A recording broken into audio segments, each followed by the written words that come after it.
día de hoy vamos a ver lo concerniente al contrato de depósito mercantil. ¿Qué es el contrato de depósito mercantil? El depósito, considerado como la prestación de un servicio, es un contrato por medio del cual el sujeto depositario recibe una cosa que le confía el depositante, con la obligación de custodiarlo y devolverlo cuando se le requiera. Como función primordial del depósito es la custodia de un bien, ¿verdad? Es decir, que si celebramos un contrato de depósito mercantil, pues yo lo concerniente que tengo que hacer es pues, la custodia de ese bien que se me ha dado o que se me ha encomendado para que lo guarde, ¿verdad?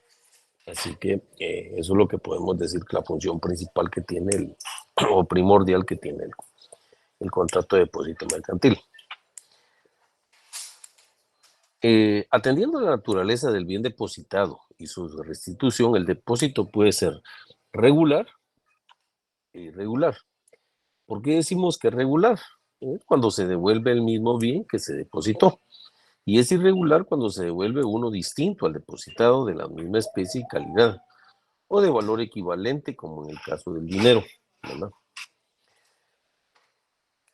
El regular es más común en las relaciones civiles y el irregular en las mercantiles. Sin embargo, la custodia que se confía a un almacén general de depósito es regular y de carácter mercantil, ¿verdad?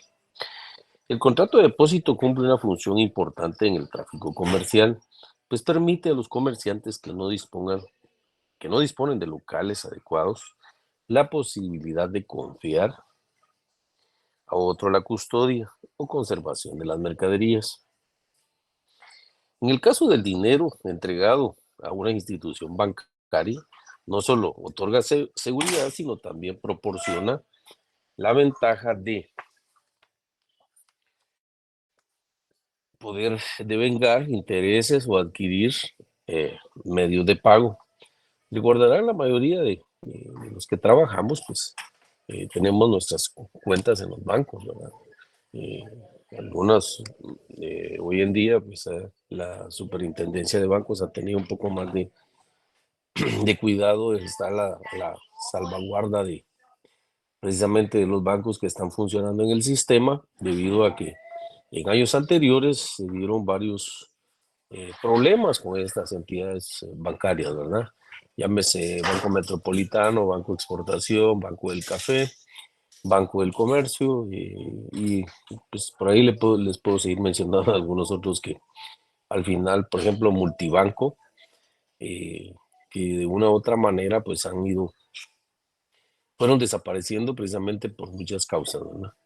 Y lo cual puso en riesgo el dinero que muchos cuentavientes teníamos en cada uno de esos bancos, y pues a la larga vino a afectar enormemente a la economía del país, porque yo recuerdo que más o menos como en los años 2005, habían más o menos como 37 bancos en el sistema que funcionaban, y pues al final era tanta la demanda y tanta la forma de poder jalar al cliente, como decimos, porque sacaban un montón de promociones y al final lo que único que querían ellos era captar dinero para poder apropiárselo y trasladarlo a las cuentas en bancos fuera del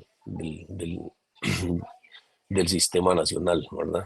Entonces, lo cual provocó que estos bancos que les mencioné se vinieran a la quiebra. Entonces, eh, debemos de tener mucho cuidado cuando vamos a hacer nuestros depósitos de dinero, porque eh, muchos bancos, pues como les digo, se han visto envueltos en problemas de índole fraudulento, y lo único que han provocado es un problema de tipo bancario acá a nivel de toda la República, ¿verdad? Inclusive algunas personas, el último que recuerdo fue Banco de Comercio, que muchas personas llegaban con sus dineros, y pues el problema era que el documento que les entregaban como garantía de que ellos habían hecho el depósito de su dinero, pues era un documento que realmente no tenía ningún respaldo, y como consecuencia algunos de ellos pues cuando se enteraron de que no, el documento con el cual estaban ellos pretendiendo exigir la devolución de las sumas de dinero que ellos tenían depositados en ellos, pues provocó a algunos la muerte, algunas personas de la tercera edad, pues como hoy tenían su dinero en estos bancos, específicamente en el Banco del Comercio, eh, que ya eran jubilados, pues ellos a través de los intereses que les pagaban mensualmente, pues de eso se mantenían para poder comprar sus medicinas. Sin embargo, se encontraron con la sorpresa que cuando el banco quebró, pues no tenían ningún respaldo para poder demandar la devolución de esas cantidades de dinero. Esto pues vino a descontrolar todo el sistema bancario y, como les digo, hubieron personas que eh, perdieron la vida producto de eso, ¿verdad? Finalmente, pues se logró procesar a uno de los representantes, al gerente del banco, porque como dijo, fue lo único que lograron agarrar acá y los demás, pues, como cosa, como cosa rara, pues ahí ya habían alzado vuelo, ¿verdad? Hacia, hacia el extranjero y entonces, pues gerente del banco, no sé al día de hoy si todavía está vivo, pero sí se logró una condena de 43 años de prisión, ¿verdad? Porque tenían el modus operandi en las agencias bancarias que tenían Banco de Comercio. Resultaba que el documento que le daban a la gente como respaldo de que ahí estaba su dinero, en la parte de atrás, que es lo que la gente a veces no lee, por eso les digo, deben de ser muy cuidadosos ustedes, el mismo documento decía, en letra pequeña decía, el presente documento no es título ejecutivo para poder demandar, ¿verdad?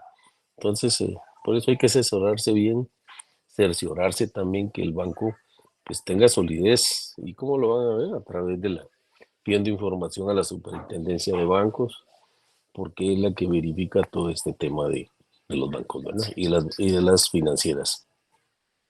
Casos que se dieron así, que les puedo mencionar, es el Banco de Comercio, luego Banco del Café, que fue el que absorbió a Banco Multibanco, también Banco Metropolitano, Banco de Exportación, que se fusionaron y al final pues terminaron desapareciendo esos bancos del sistema, ¿verdad? Y así hay algunos otros que todavía están ahí en proceso. También está Banco Empresarial, era otro, que es donde funciona actualmente el Ministerio de Trabajo.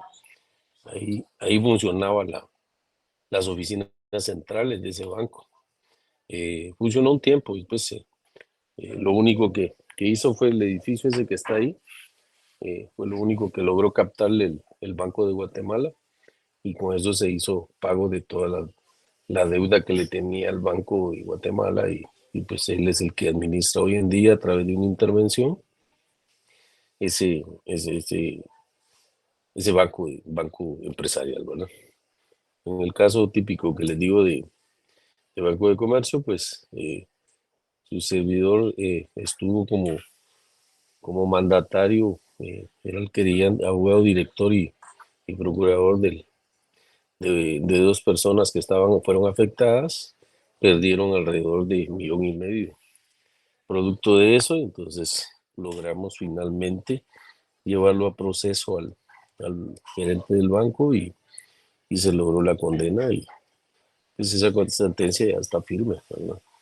Entonces, porque prácticamente fue una estafa lo que hicieron con la sociedad, ¿verdad?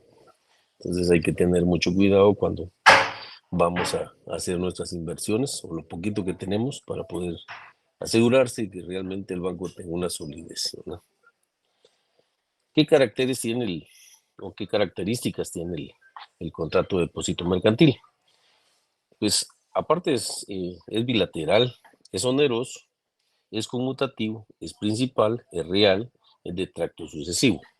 Si se recordarán, estos elementos ya los hemos visto en los otros contratos que anteriormente, en clases anteriores, habíamos expuesto. Entonces, por eso solo se los hago a manera de, se los menciono para que ya cada uno de ustedes deberían de saber por qué es bilateral, por qué es oneroso, por qué es conmutativo, por qué es principal, por qué es real y por qué es de tracto sucesivo, ¿verdad? Entonces, hay algunos contratos que yo solo les voy a mencionar las características y en algunos también los elementos, pero ya cada uno de esos ya fueron explicados en su momento y entonces sería redundar en lo mismo, ¿verdad? ¿Qué elementos contiene el contrato de depósito mercantil? Pues como se los digo, tiene elementos personales, tiene elementos reales y además tiene elementos formales, ¿verdad? Reitero, son personales porque tienen que ser entre personas que tienen la capacidad de contratar. Eh, Son reales porque deben de existir, ¿verdad? Y son formales porque para algunos casos muy especiales, pues dice, en cuanto a la forma de depósito, verán, varía según la naturaleza y organización empresarial del sujeto depositario. Puede ser que se formalice mediante simple acuerdo verbal, por un contrato por adhesión o por escrito, como el caso del depósito bancario o el que se hace en almacenes generales de depósito, ¿verdad? ¿Cómo termina este contrato? Pues nuestro código de comercio no nos indica la forma eh, no hay ninguna norma relativa a esta terminación del contrato de depósito. De manera que tenemos que acudir al ordenamiento jurídico del Código Civil, que es donde los podemos encontrar en los artículos 1974, 1972 y 1996, ¿verdad? Estas reglas para la terminación del contrato de depósito no operan de pleno derecho en el caso del depósito bancario, pues este se rige por sus propias leyes específicas. ¿Y qué leyes son las específicas? La ley de bancos y grupos financieros, ¿verdad? Y en el caso del depósito de almacenes generales, se rige por las leyes específicas, que es la ley de almacenes generales de depósito. Depósito en almacenes generales. En el volumen de este libro que acabamos de adquirir, espero que algunos lo hayan adquirido, este es el número eh, que nos corresponde. Dice, cuando desarrollamos el certificado de depósito y el bono de prenda, hicimos una relación de lo que es el depósito mercantil en una empresa almacenadora conocida como Almacén General de Depósito, que es una sociedad anónima con carácter de institución auxiliar de crédito, cuyo objetivo es el depósito de mercaderías de importación y exportación. Por tratarse de un depósito mercantil revestido de características especiales, el Código de Comercio lo regula en su artículo 717 y este a la vez nos remite a la ley de almacenes generales de depósito que se recordarán en la última clase yo les mencioné que por favor trataran de adquirir esta ley y que la estudiaran. ¿Es así o no? Bueno, eso es lo que podemos decir con relación al contrato de depósito mercantil, pero también dentro de esos contratos tenemos los contratos relacionados con operaciones de crédito. Cuando hablamos de operaciones de crédito, esto pues, si ustedes tienen a la mano su código de comercio, pues remitámonos al capítulo cuarto del libro cuarto del Código de Comercio. Este desarrolla 7 negocios jurídicos que se refieren al funcionamiento del crédito. En el tráfico comercial de nuestra época, el crédito facilita las relaciones mercantiles, es decir, que esto es lo que permite adquirir recursos, sobre todo dinerarios, que se traducen en nueva riqueza mercantil o bien es el vehículo apropiado para obtener satisfacciones de nuestras necesidades. En todos los sectores de la actividad económica, el crédito hace presente para lograr variados objetivos. Según el diccionario de Derecho Privado, ¿qué significa la palabra o cuál es el significado de la palabra crédito? Si quieren la anotan. Crédito significa el derecho que uno tiene a recibir de otro alguna cosa. Por lo común es dinero. ¿Lo anotaron?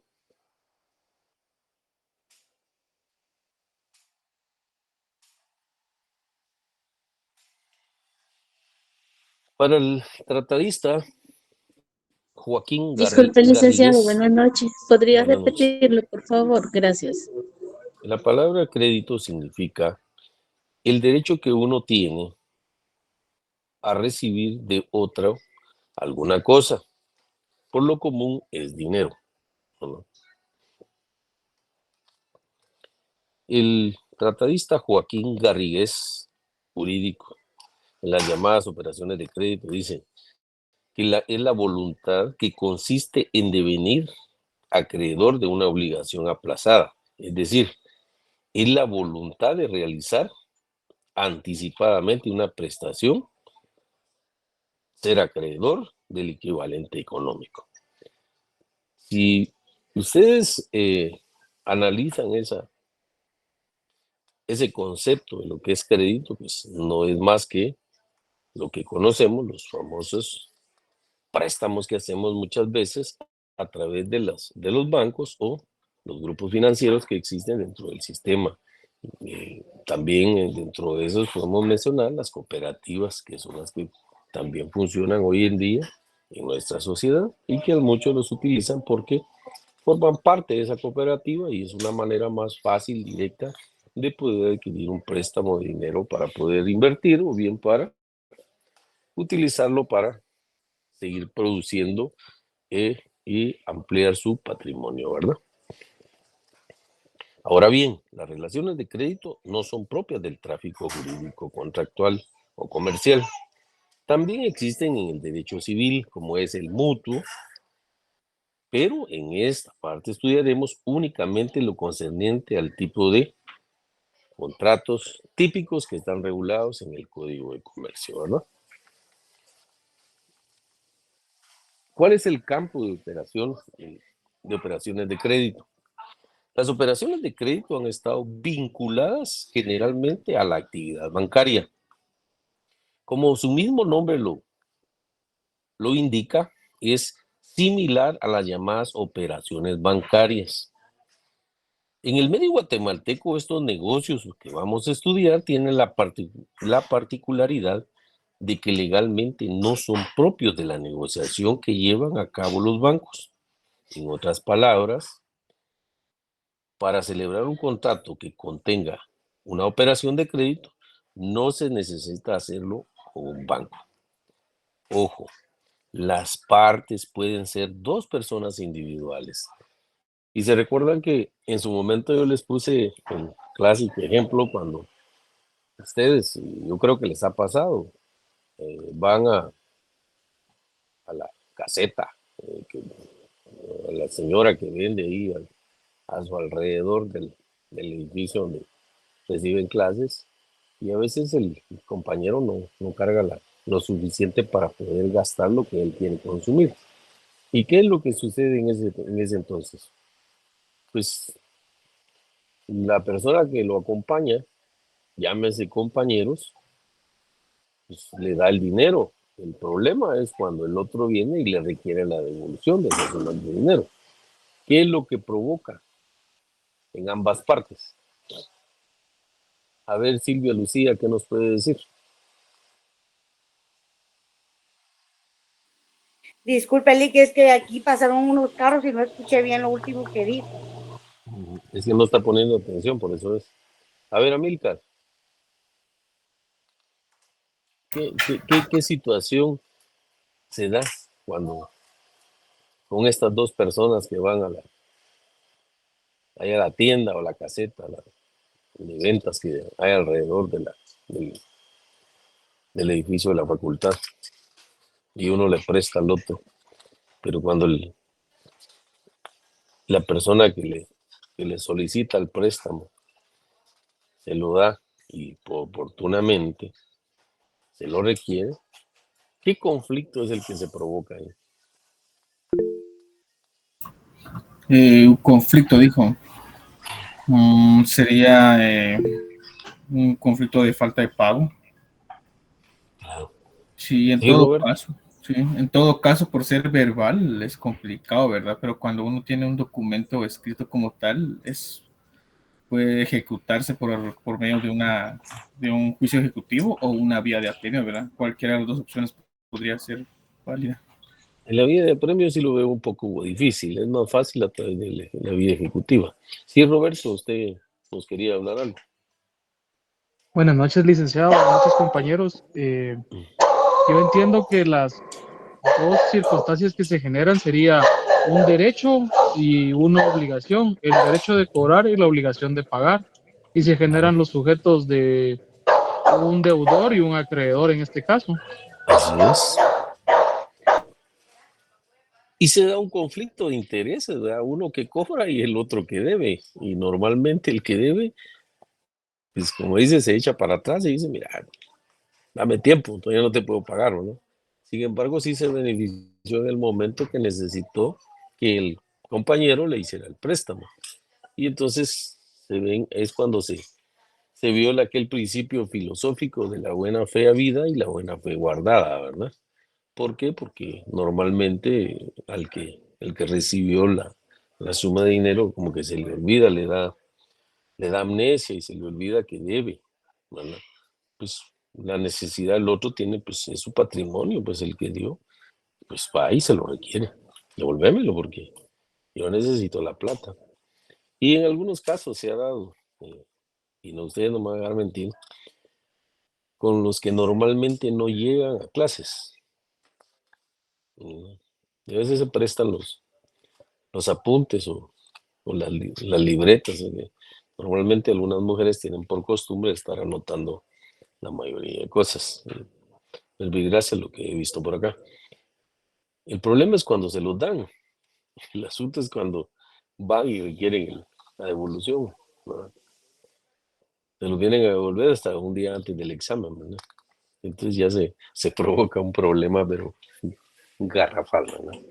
Pues para eso no vamos a acudir a una vía ejecutiva o una vía de apremio, como dice Amilcar, sino simplemente pues lo único que se va a perder es la amistad, es lo más seguro, ¿verdad? No me equivoco. Jamás creo que le va a volver a prestar. O por ejemplo, el que presta el libro. El otro es el que le sirvió, que presta su código. El que le sirvió lo usó y como que se le olvidó devolverlo. Entonces provoca un conflicto de intereses, provoca enemistades, insultos, etcétera. Un montón de aspectos que no deberían de suceder porque se supone que estamos en una relación de buena fe a vida y una buena fe guardada. Si yo te lo doy, pues también tengo el derecho de exigir que me lo devuelvas, ¿verdad? Problemas, como le digo, se provoca cuando no existe esa devolución. Y eso solo para ponerle de manera de guisa eh, esos dos aspectos que les mencioné. Imagínense cuando se habla de cantidades de dinero bastante grandes, pues ya en algunos casos, pues llegan a otro tipo de cuestiones, ¿verdad? A través de las ejecuciones especiales, no. ¿Verdad? Dar, hacer o no hacer, no. Tendría que primero faccionar un acta notarial y ver que el otro la firme, y jamás se la va a firmar. Entonces, por lo mismo, eh, no podemos, sería un gasto innecesario. Yo me refiero, esos dos ejemplos que le puse son ejemplos que normalmente no suceden en nuestro quehacer. Cuando hablamos de operaciones de crédito, estoy hablando de cantidades grandes, ¿verdad? Entonces ahí yo no creo que Yesenia Elizabeth le vaya a dar a Carmen Elizabeth una cantidad de 200,000 quetzales solo así por así, ¿verdad que no? No, Entonces, licenciado. ¿verdad que sí? Entonces, No. pues, ¿cómo se aseguraría usted, Yesenia? Por medio de un contrato, ¿verdad? Donde existe la responsabilidad, una garantía donde, pues si no es el dinero, pues alguna garantía, un vehículo, pues bueno, algo, ¿verdad? De valor para poder tener la certeza de que de alguna manera voy a recuperar esa plata. Correcto. Lo primero que pienso yo que haría es ¿cómo se llama? Buscar un notario, ¿verdad? Para que le pueda auxiliar y asesorar de una mejor manera para poder utilizar ese, y le elabore ese documento y que hayan derechos y obligaciones de ambas partes, ¿verdad? Porque pues es el tráfico mercantil y es lo que manda. Puede ser un pagaré, una letra de cambio, etcétera, ¿verdad? Son documentos que se van a exigir para que haya un cumplimiento. Si usted quiere, ¿qué pasa si no tiene fecha o no tiene plazo para la entrega?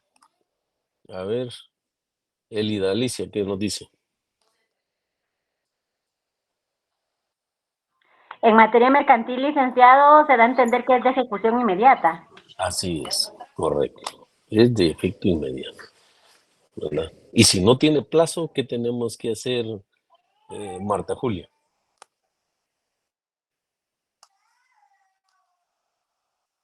Si no tiene plazo, se debe de cumplir inmediatamente. ¿Qué dice él?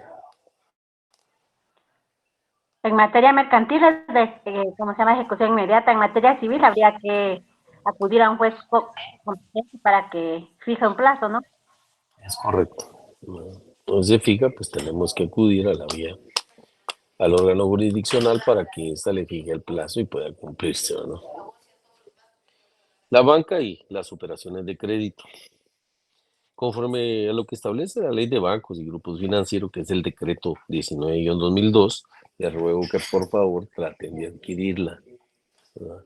Porque ahí existen muchos procedimientos dentro de las relaciones bancarias, comerciales, relacionados al tráfico mercantil. Específicamente lo que acabamos de hablar, los títulos, cómo se pueden ejecutar a través de la vía ejecutiva, ¿no? Entonces, le ruego que por favor traten de obtenerlos. Los bancos privados organizados en Guatemala son sociedades anónimas, cuyo objeto social es la intermediación financiera bancaria. ¿Qué es la intermediación financiera bancaria? Esta consiste en la captación de dinero o cualquier instrumento que lo represente, proveniente de los usuarios del servicio bancario, tales como la recepción de depósitos, que era lo que yo les mencionaba, la colocación de bonos, títulos u otras obligaciones destinándola al financiamiento de cualquier naturaleza, sin importar la forma que adopten las captaciones y los financiamientos. Esto que les acabo de mencionar lo encontramos específicamente en el artículo 3 y 6 de la Ley de Bancos y Grupos Financieros, ¿verdad? Del concepto anterior debemos de señalar que el negocio bancario está reservado para el comerciante social y en el caso específico la sociedad anónima. O sea, específicamente la sociedad anónima porque normalmente son las encargadas de ese funcionamiento, de esa captación de esos dineros que se dan dentro de nuestra sociedad, así como hablamos de la sociedad guatemalteca, pues hablamos de los demás países que pues existen dentro del mundo, ¿verdad? Existen unos negocios que uno a veces se queda hasta asustado de ver esas cantidades en que se realizan. Guatemala realiza constantemente cierto tipo de negocios por el tema de a través de los préstamos que hace a través del BID, del Banco Interamericano de Desarrollo, y a través de los diferentes bancos que funcionan a nivel mundial y que pues estos se encargan, o mejor dicho, se aprovechan de las necesidades que tenemos los países tercermundistas para poder venir a hacerle esas inversiones que por supuesto son de usuarios de otros que manejan sus capitales, lo invierten en ese banco para que pueda utilizarse en la banca y poder hacer esos famosos préstamos de dinero, ¿verdad? Y obvio, pues, ¿cómo los garantiza Guatemala? Pues a través de ciertos mecanismos, firmando documentos, títulos de crédito, que los cuales tienen un plazo de cumplimiento. A veces son de 5, 10, 15, 20 años, ¿verdad? Pero por supuesto, conforme el tiempo es mayor, el interés también le va a subir y así, etcétera, le puedo mencionar, ¿verdad? Pero cuando el préstamo es de plazo corto, pues, pues no genera mucho interés, o sea que para ellos es mejor que sea a largo plazo porque eso les va a beneficiar para poder obtener mayores intereses y mejor si hay mora, ¿verdad? Para poderla cubrir, ¿verdad? Con la nueva ley de bancos y grupos financieros desapareció la impráctica clasificación que se hacía de los bancos en comerciales, hipotecarios y de capitalización, lo cual vino a facilitar el desenvolvimiento del negocio bancario. Hoy solo es dable clasificar los bancos en bancos privados organizados en Guatemala, bancos extranjeros que funcionan mediante una sucursal y bancos públicos que son la propiedad del Estado de Guatemala, creados por ley. ¿Qué banco conocen ustedes creados por la ley guatemalteca? A ver, Adonais. CHN, Lee. Es correcto, ¿verdad? Ese es capital eminentemente, y yo siempre se los digo a muchos que eran mis clientes, y pues algunos compañeros de él, el mejor banco para guardar su dinero es el CHN. Y no es que esté menospreciando los demás bancos, pero es un banco, el Estado, miren, si algo tiene el Estado que siempre paga, tardado para pagar, pero sí paga. ¿Por qué? Porque nosotros como usuarios somos que pagamos los impuestos y a raíz de esos impuestos es que él se capitaliza y maneja los fondos que ellos van obteniendo de todos los usuarios que vamos y requerimos algún préstamo, ¿verdad? Entonces, que tal vez no tiene la cantidad de agencias bancarias, yo como digo, ¿de qué sirve que tengan 300 agencias bancarias y cuando llega uno a la agencia solo una persona está atendiendo y las demás ventanillas no atiende ninguno, ¿verdad? Bueno, realmente no me sirve de nada. Prefiero que aunque sean 4 o 5 agencias hayan, pero que siempre estén atendiendo al usuario, ¿verdad? En concordancia con la sistemática de la ley vigente, también se readecuaron las tradicionales operaciones bancarias que se clasificaban en activas, pasivas y neutras. Esta clasificación devino inoperante, pues los bancos desarrollan en la actualidad una serie de actos que no encajan dentro de esa clasificación. Y esto lo podemos ver en el artículo 41 de la Ley de Bancos y Grupos Financieros. Las operaciones y servicios son, anótenlas si quieren, operaciones pasivas,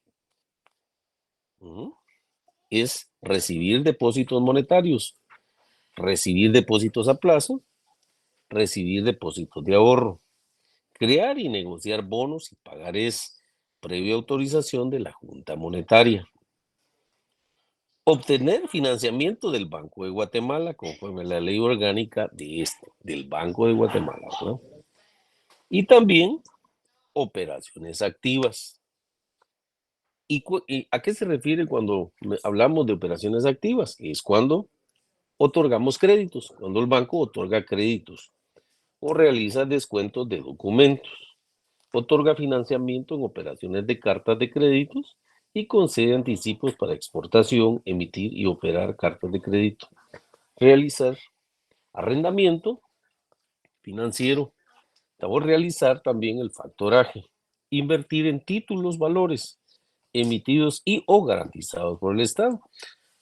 No hace mucho acaban de emitir ciertos bonos que precisamente tienen el respaldo del Banco de Guatemala y que por eso muchos de los que se dedican a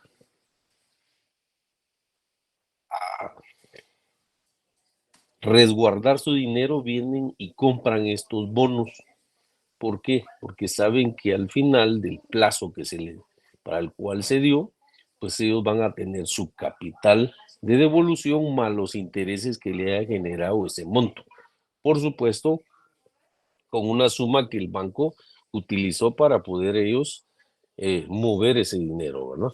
Estoy hablando de unas cantidades bastante altas, pero eso lo pueden hacer únicamente las personas que tienen la capacidad económica de poder adquirir estos bonos del tesoro que algunas veces así les denominan, ¿verdad? También tenemos las operaciones de confianza.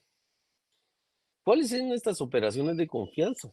pues, son las que consisten en cobrar y pagar por cuenta ajena, recibir depósitos con opción de inversiones financieras, comprar y vender títulos valores por cuenta ajena y servir de agente financiero, encargándose del servicio de la deuda, pago de intereses, comisiones y amortizaciones. Eso se refiere a la operación de confianza. Pero también tenemos pasivos contingentes. ¿Qué son los pasivos contingentes? Eso es otorgar garantías, prestar avales, otorgar fianzas y emitir o confirmar cartas de crédito. También adicionalmente de las operaciones que ya les mencioné, tenemos los servicios. ¿Qué son estos servicios? Es actuar a través como fiduciario, comprar y vender moneda extranjera, tanto en efectivo como en documentos. Si se dan cuenta, muchos de los bancos del sistema, yo creo que hay alrededor de 17, 18 bancos, ¿no? La verdad no tengo en mente para darles un número exacto de cuántos bancos del sistema están funcionando hoy en día. La mayoría se dedican precisamente, tienen esa función de comprar y vender divisas, ¿verdad? Porque a todos nos sirven. Por ejemplo, la moneda que vende más de curso a nivel mundial es el dólar. Y entonces, normalmente, si ustedes se dan cuenta, cuando quieren salir del extranjero, ustedes tienen que llevar dólares o una su tarjeta hoy en día de crédito que esté avalada para poder hacer compras en dólares. De lo contrario, lo más seguro es que no van a poder trasladarse, ni movilizarse, ni poder viajar, sino a través de la banca de la dolarización que existe, ¿verdad?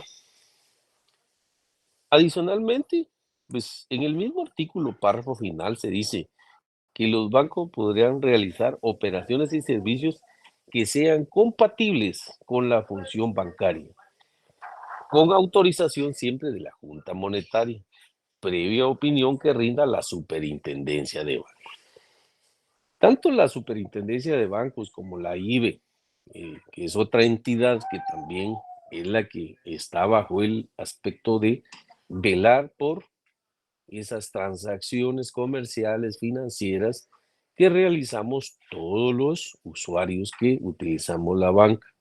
¿Por qué? Precisamente a través de la ley de bancos. Pues también ellos tienen que velar porque el dinero que se está moviendo a través del tráfico mercantil sean de procedencia lícita para no caer en la comisión de un hecho delictivo. A ver, no, Eduardo, ¿qué delitos podría cometer una persona que está... No estamos en derecho penal, pero sí viene al caso de especificar esto, porque se puede cometer. ¿Qué delito se cometería por parte de una persona que no puede probar la procedencia lícita del dinero que está tratando de invertir en un banco? Podría ser, bueno, el lavado de dinero, licenciado. Y otros activos, ¿verdad? Y otros activos, sí, está contemplado en la misma ley del En la ley hombre. la ley de lavado de dinero y otros Dinero. activos. Pues precisamente eso es lo que...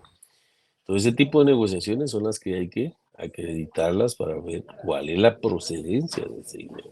¿Por qué? Porque en muchos casos, cuando no estaba esta ley, pues se dio el caso de que en muchas instituciones bancarias, pues los utilizaban personas para poder lavar dinero, que es lo que normalmente se conoce con ese nombre, ¿verdad? Lavado de dinero. Y si ustedes son cuidadosos, que ya vieron Derecho Penal 1 y 2, espero hayan visto la ley de lavado de dinero y otros activos, porque ahí es donde precisamente está tipificado estas conductas antijurídicas, ¿verdad? Que se cometen por no poder probar la procedencia del dinero que cada uno tenemos, ¿verdad? Entonces, específicamente cuando son cantidades bastante grandes, ¿verdad? Más superiores a Y por eso muchas de las transacciones ahora mayores a 50,000 quetzales deben de hacer a través de la banca. eh, eh, ¿Por qué? A través de los famosos cheques de caja, ¿verdad?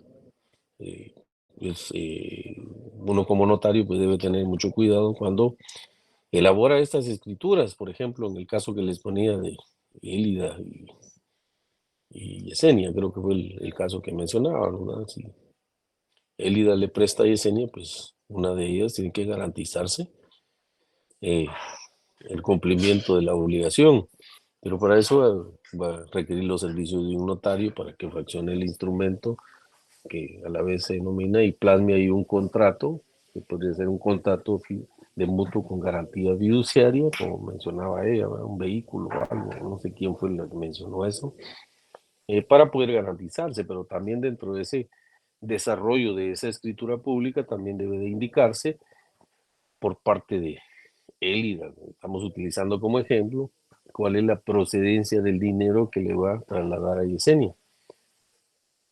Por supuesto, esto lo tiene que ser bajo juramento y debe plasmarse en instrumento público, porque de lo contrario, pues también hasta el notario puede estar cometiendo ese delito, ¿verdad? Así que eh, se los traigo a colación a manera de ejemplo para que lo entendamos el por qué es necesario que sepamos el tema cuando hacemos una negociación de esta naturaleza de tipo mercantil, ¿verdad? Y también de una negociación de tipo civil, que también tenemos que hacerlo bajo esos parámetros, ¿verdad? ¿Qué es el contrato bancario? Dice, el negocio bancario forma parte de las relaciones jurídicas mercantiles, ya que nuestro Código de Comercio en su artículo segundo lo tipifica como actividad mercantil. Ello quiere decir que el contrato bancario, nominado o no, es de naturaleza mercantil. Debemos aclarar que cuando usamos el contexto derecho bancario, no es con la finalidad de inducir a pensar que constituyen una rama autónoma de la ciencia jurídica. Es únicamente para facilitar su sistematización y estudio, en el entendido que constituye una subrama del derecho mercantil en general. Esto sí deben de tenerlo presente ustedes porque cuando hablamos del contrato bancario no es nada más solo decir, es que el contrato, el derecho bancario es únicamente una rama independiente o es autónoma, no. Esto es nada más solo para que nos entendamos cuáles son el tipo de relaciones mercantiles que se dan a través de las bancas, porque esas son la parte angular de todo este tipo de negociaciones, porque la mayoría de personas que, si bien es cierto, pueden hacer un negocio mercantil de dos personas individuales, el tema es que cuando se manejan cantidades bastante altas, pues tenemos que utilizar la banca, precisamente por la ley de lavado de dinero y otros activos, ¿verdad? Por eso se trae a colación y se les menciona.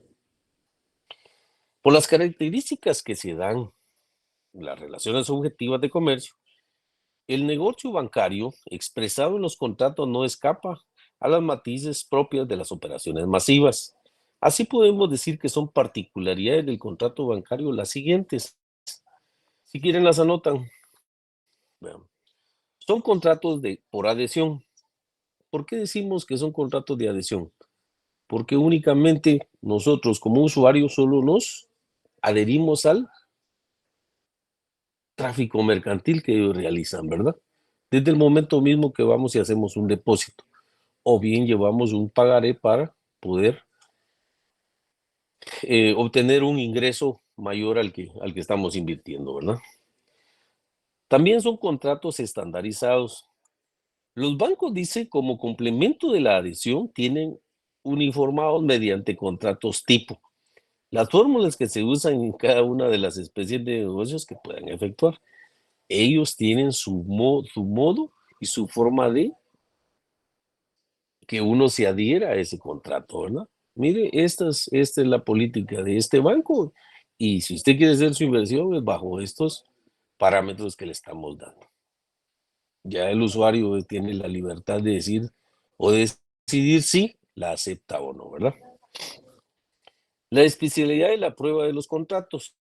Como hemos visto anteriormente, que para la seguridad de las obligaciones mercantiles, salvo disposición expresa de la ley, la prueba de las mismas es amplia y variada.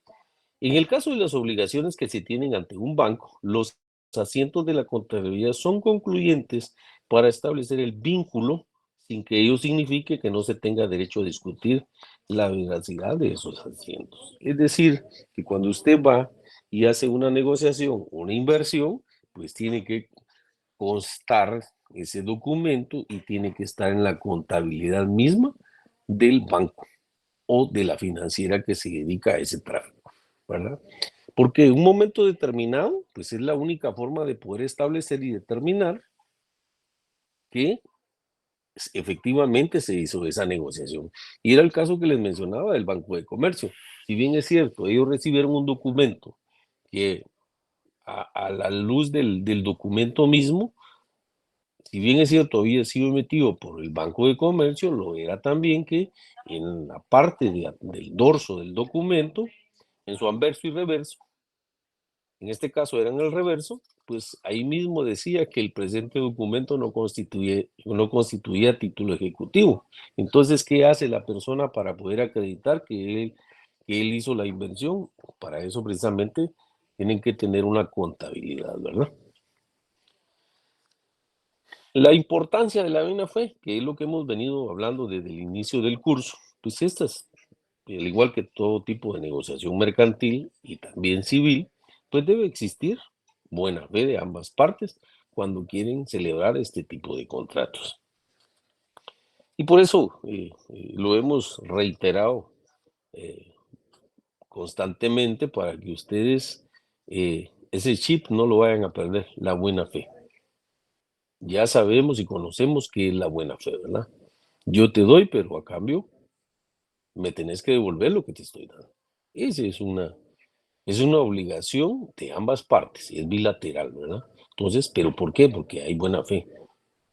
No voy a firmar un documento, pero me vas a garantizar vos que me vas a pagar lo que yo te estoy dando. Eso es hablar de una buena fe. Ahora bien, el hecho de que hagamos un documento, eso no quiere decir que haya mala fe. Simple y sencillamente, el otro no quiere perder su patrimonio de una manera verbal, ¿verdad? Quiere tener un respaldo para poder hacer esa inversión de ese préstamo de dinero que está haciendo, ¿no? Ahora bien, vamos a ver lo que es la apertura de crédito. ¿Qué es la apertura de crédito? ¿O qué debemos de entender por el contrato de apertura de crédito? Por el contrato de apertura de crédito dice un sujeto denominado acreditante, ¿sí? Se obliga frente a otro llamado acreditado a poner a su disposición una suma de dinero o contraer obligaciones por cuenta del acreditado. Este a su vez se obliga a restituir las sumas de que hubiere dispuesto o las que se hubieran pagado por su cuenta, más los gastos, comisiones e interés que resulten a su cargo. Este contrato rige para lo podemos encontrar y ustedes si tienen a la mano ahí su código de comercio, están del artículo 718 al 728 del código de comercio, ¿verdad? Ahí lo podemos encontrar el contrato de apertura de crédito. ¿Cuáles son los elementos de este contrato?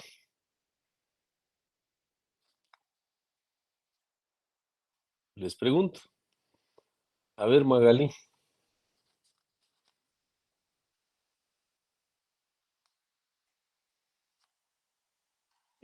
Licenciado, hablaba sobre la apertura de crédito, ¿verdad? Ujú. Estaba subrayando que me perdí un poquito. Sería de tener a disposición dinero para poder aperturar una cuenta. Yo me refiero a cuáles son los elementos de este contrato. Por eso pregunté. A ver, Marta Julia, a ver, tal vez usted nos puede.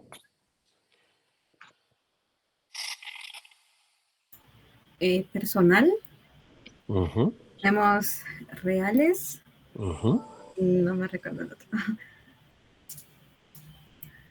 A ver, Roberto Antonio, a ver si le puede apoyar a Marta Julia. No está Roberto Antonio. Formales, reales, Ujú. Permítame, eran 4, formales, reales, Personales. personales y no, Lick. ¿Alguien más?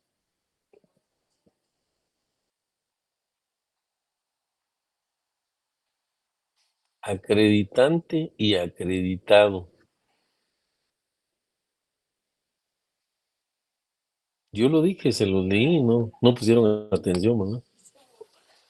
Bueno, ¿qué función tiene este contrato? El contrato de apertura de crédito dice, cumple la función de poner a disposición del acreditado una cantidad de dinero. Ese es un elemento real, ¿sí? Porque existe, ¿verdad?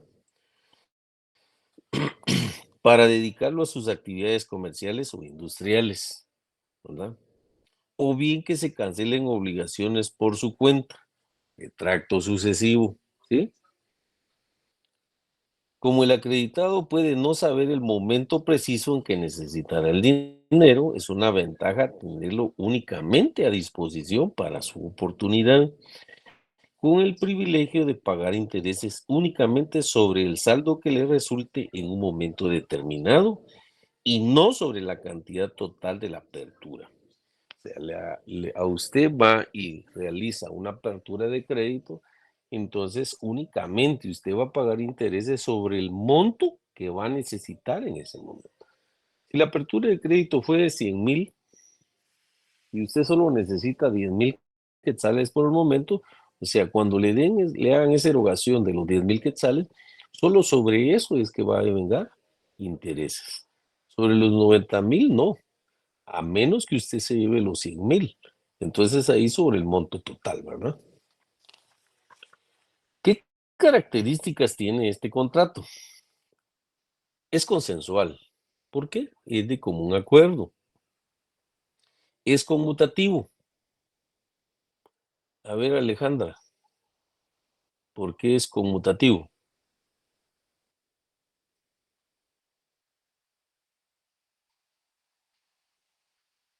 No, Alejandra como que no está conectado. A ver, Miriam, ¿qué dice usted? Buenas noches, Lick. Porque es entre ambas partes. Por eso es conmutativo.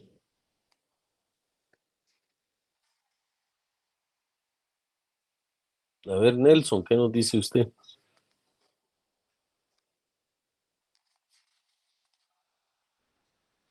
¿Qué está Que las pasando? obligaciones son ciertas y determinadas. Conmutativo. ¿Por qué es conmutativo?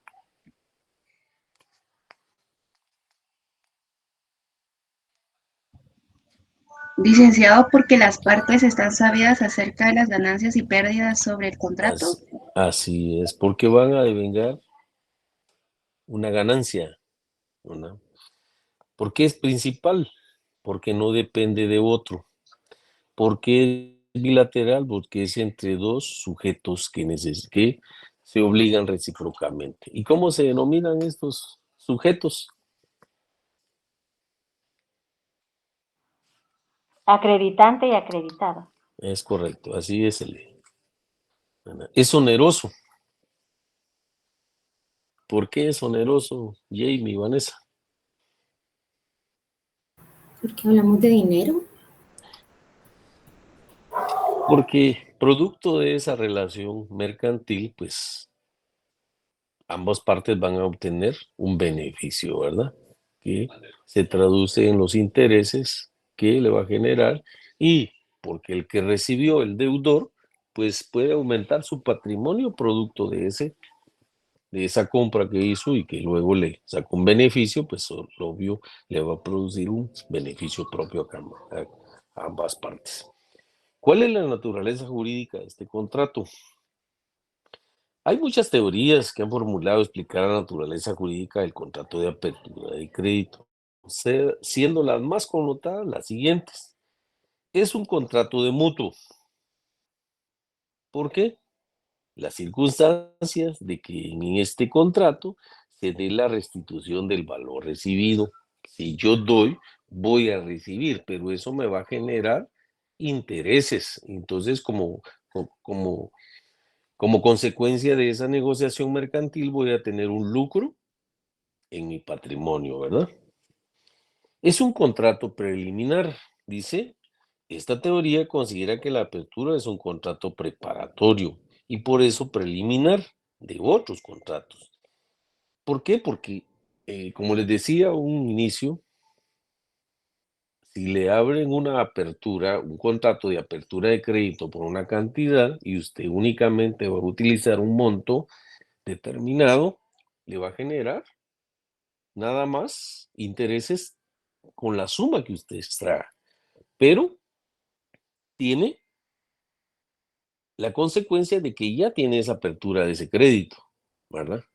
Y entonces va a empezar a generarle intereses al acreedor, en este caso que es el acreditado, pues el monto de los intereses que le va a provocar esa suma de dinero que recibió en su momento, ¿verdad? Pero también tiene la teoría de Francisco Messineo. ¿Por qué se menciona a Francisco Messineo? Pues según los tratadistas y los estudiosos del derecho, dice que es la más ajustada a la realidad de este contrato y que no se contraría con el sentido del derecho guatemalteco. Lo fundamental de la teoría de Messineo es considerar que este contrato es principal y por lo mismo los efectos los surte él mismo, sin referirse a otro. Basándonos en esta teoría, no compartimos el criterio de considerar a la apertura como un contrato de opción, porque no está dejando ninguna puerta abierta para la celebración de otro contrato. Creemos que es un contrato autónomo, no es un comienzo para un final, no es algo a medio andar, sino un contrato tan sustantivo y acabado como otro cualquiera. Esta es la teoría que más se ha aceptado dentro del tráfico mercantil, específicamente en nuestro país. ¿Cuáles son las obligaciones y derechos de los contratantes? Para el acreditante y el acreditado, sus obligaciones y derechos de la apertura de crédito son las siguientes. El acreditante se obliga a poner una suma de dinero a disposición del acreditado o a contraer obligaciones por cuenta de este. Es decir, que el acreditante viene y paga las deudas que pueda tener el acreditado. Entonces, por eso es que se habla sobre la existencia de obligaciones por cuenta de este. O es porque el acreditado ya ha obtenido una obligación anterior y como consecuencia, pues el acreditante viene y paga esa suma de dinero que el acreditado tenía con otra persona, ¿verdad? No existe ninguna disposición que niegue la posibilidad de que la obligación tenga ambos sentidos. Debemos comentar entonces que la redacción del Código de Comercio al referirse al segundo caso, y esto lo encontramos en el artículo 718, es decir, contraer obligaciones por cuenta de este. Por eso les mencionaba que el acreditante puede venir en un momento determinado y pagar la deuda que pudiera tener el acreditado. Y entonces ahí es donde se da lo especificado en el artículo 718, cuando menciona y dice contraer obligaciones por cuenta de este.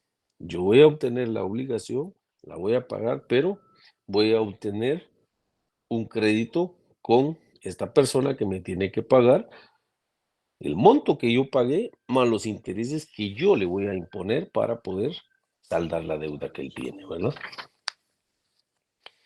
El acreditado, por el derecho que tiene a disponer del dinero que se le acredita, o a que se cancelen las obligaciones por su cuenta.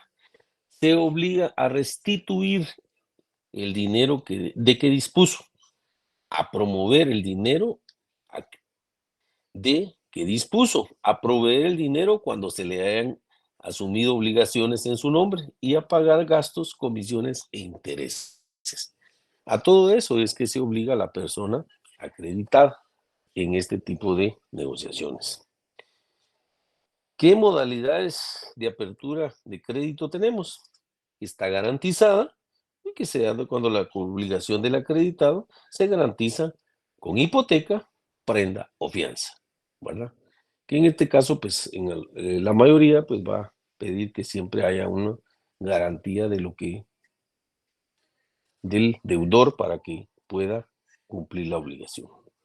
En cuenta corriente, dice, la doctrina y la ley guatemalteca, y esto ya está en el artículo 723 del Código de Comercio, se refieren a la apertura de crédito en cuenta corriente como aquella, ojo, anoten esto, cuenta corriente, es aquella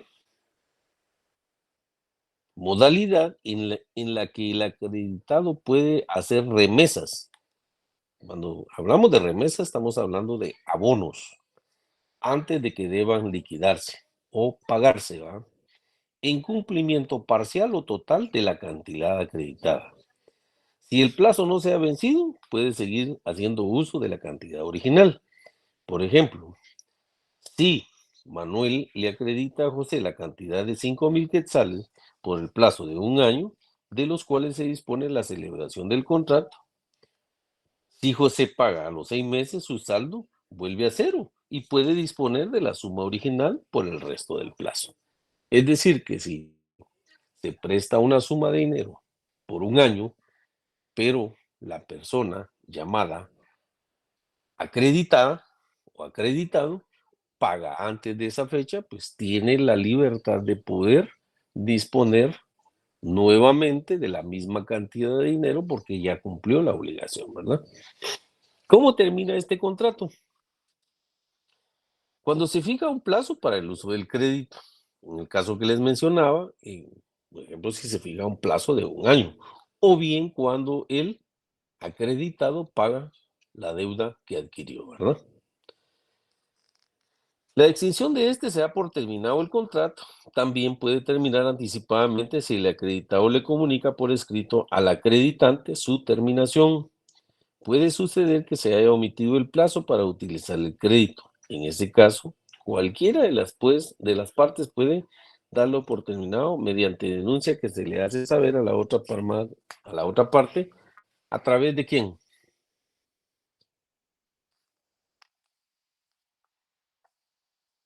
¿Cómo le hacen saber ustedes que el plazo se dio por vencido a la otra parte? Si no se fijó plazo. A ver, Lorena, Carolina.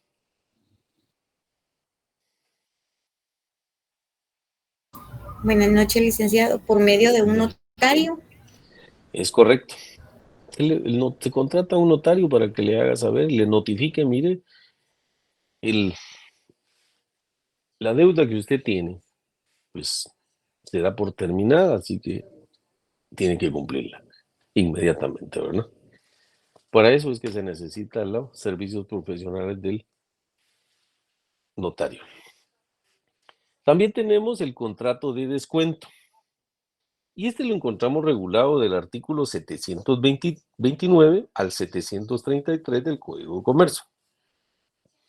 Es bien importante que al leer este articulado que les acabo de mencionar, nos percatemos de la falta de precisión de la ley en cuanto a establecer la naturaleza de los negocios jurídicos que contienen operaciones de crédito, ya que en algunas figuras se les califica como contratos, mientras que en otras se les llama operaciones de crédito, ¿verdad? Deben de tener mucho cuidado cuando leamos este articulado por parte de ustedes y lo tengan presente que en algunos casos la misma ley dice contratos y en otras partes va a decir operaciones, ¿verdad?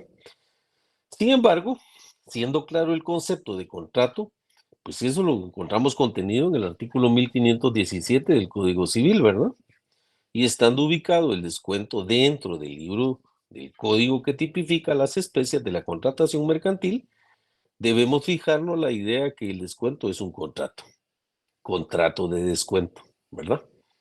A eso se refiere. ¿Cuál es el contrato del contrato de descuento? Podemos decir lo siguiente.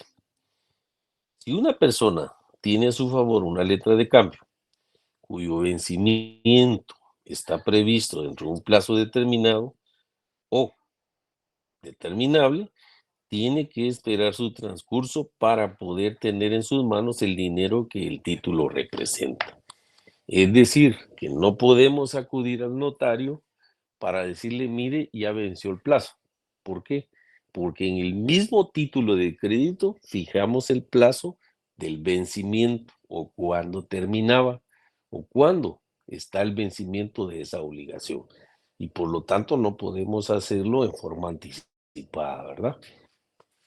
Porque en el mismo título se va a indicar la fecha del vencimiento, ¿no? Vemos entonces que de la operatividad de la relación ha surgido el nombre de contrato. Ahora bien, el descuento no desarrolla su acción únicamente con créditos contenidos en letras de cambio, sino con cualquier otro que no esté vencido y aunque no conste en un título de crédito. ¿Cuál es la función? Pues su función es que el titular de un crédito pueda hacerlo efectivo en el presente para invertir los fondos en otras negociaciones, ¿verdad? ¿Cuál es la naturaleza jurídica? Pues algunas teorías explican la naturaleza jurídica de este contrato de descuento. Está la teoría de la cesión de créditos, cuando se ceden los derechos de un crédito hacia otra persona. La teoría de la compraventa y la teoría del préstamo.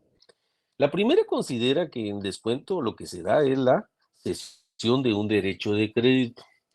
No sé si alguno de ustedes ha tenido la oportunidad cuando quiere salir de una obligación y cede el crédito. Y ustedes se han dado cuenta que muchos bancos lo que hacen es comprar los créditos de algunas personas que tienen deudas con otros bancos o con financieras.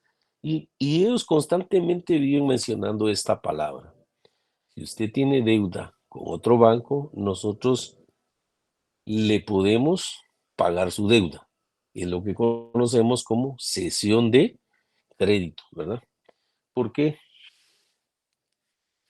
el banco que les está ofreciendo esto, lo que hace es que paga la deuda que usted pueda tener con otro banco o una financiera o una cooperativa, pero a cambio ustedes se quedan directamente porque les puede ofrecer un pago de intereses menor al que les están cobrando.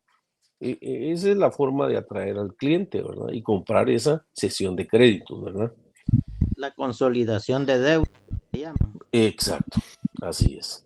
Para la segunda, el descuento es una típica compraventa en la que el objeto vendido es el crédito. Luego yo compro el crédito y eso es lo que se dio en día cuando en la quiebra del Banco del Café y el Banco de Comercio, se dio eso. Muchos bancos vinieron y compraron los créditos que habían. Y entonces algunas personas creyeron que porque los bancos ya no existían, la deuda ya había sido saldada. Corfina, por ejemplo, tiene algunos créditos a su favor y a través de esa vía ejecutiva, pues ha logrado en algunos casos cobrar esos dineros. Como les digo, algunos bancos del sistema compraron algunos créditos del Banco del Café y Banco de Comercio y ellos a través de eso han estado haciendo esos cobros de usuarios que han tenido que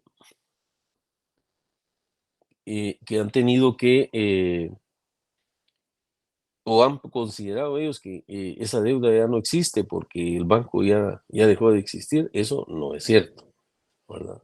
La persona que debe o que considera que ya salió de la obligación, pues tiene que presentar su carta total de pago. Y eso, obvio, no se lo van a dar hasta que usted no cancele el último centavo de la deuda que adquirió, junto con sus intereses y la mora que haya incurrido.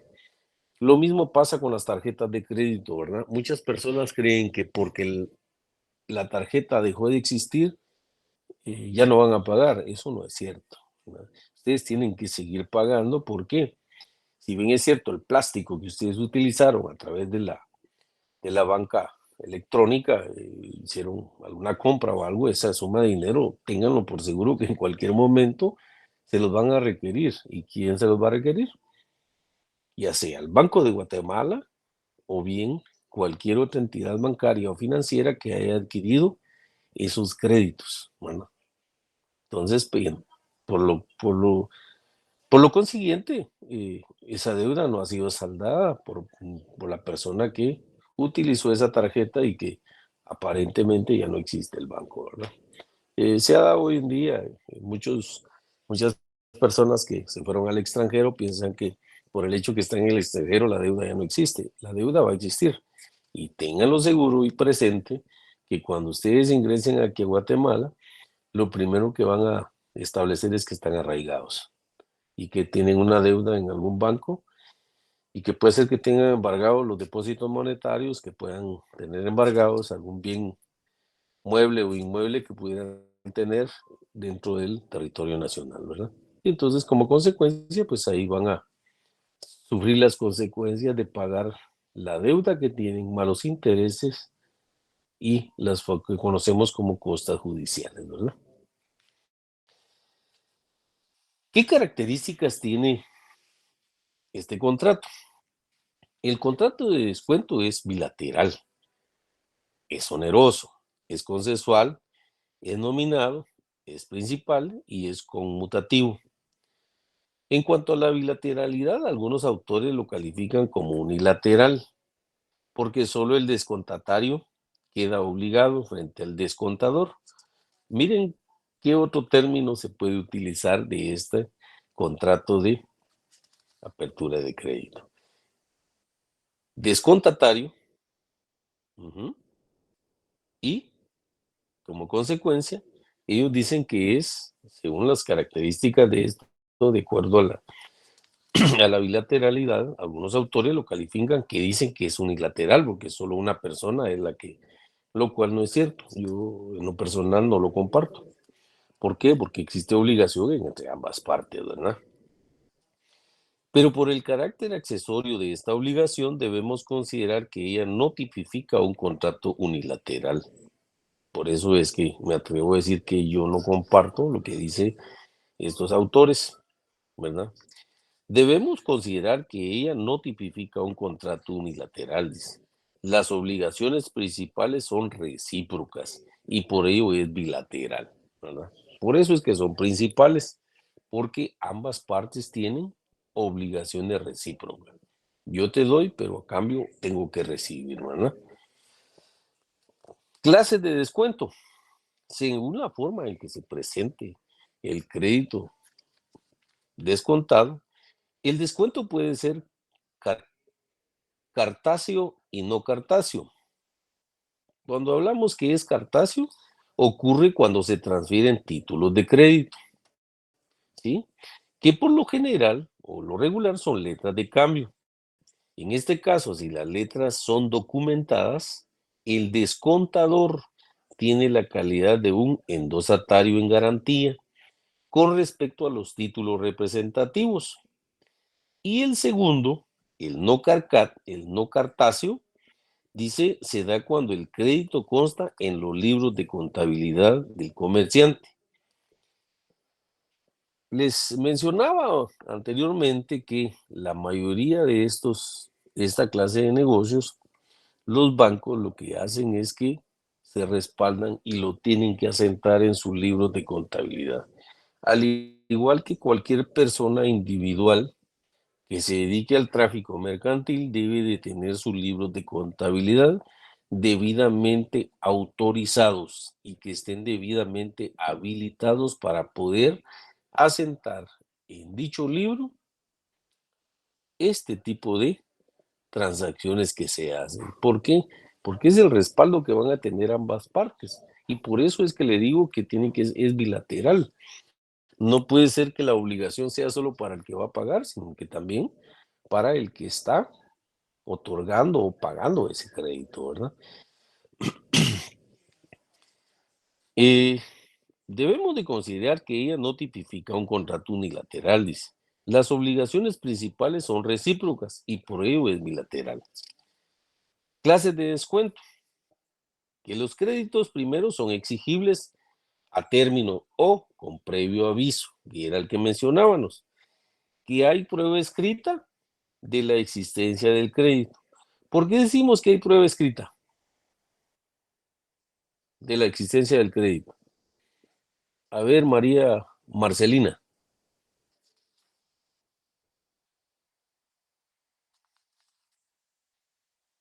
¿Por qué decimos que en las clases de descuento hay prueba escrita de la existencia del crédito? Lo acabamos de mencionar.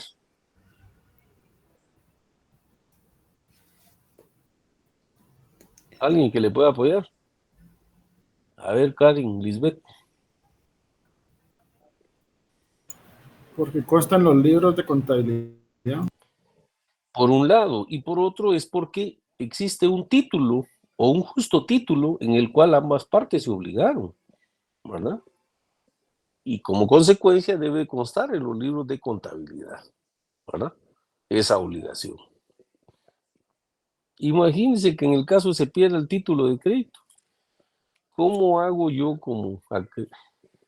para poder acreditar esa obligación y exigirla? A ver, Mainly.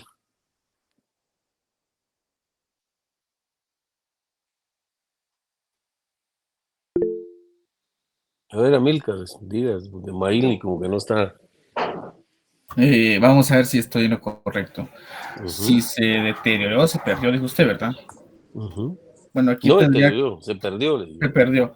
Bueno, aquí tendría que tal vez remontarme a si fue un título de crédito como tal y si fue nominativo. Tengo entendido que esos aguardan un registro.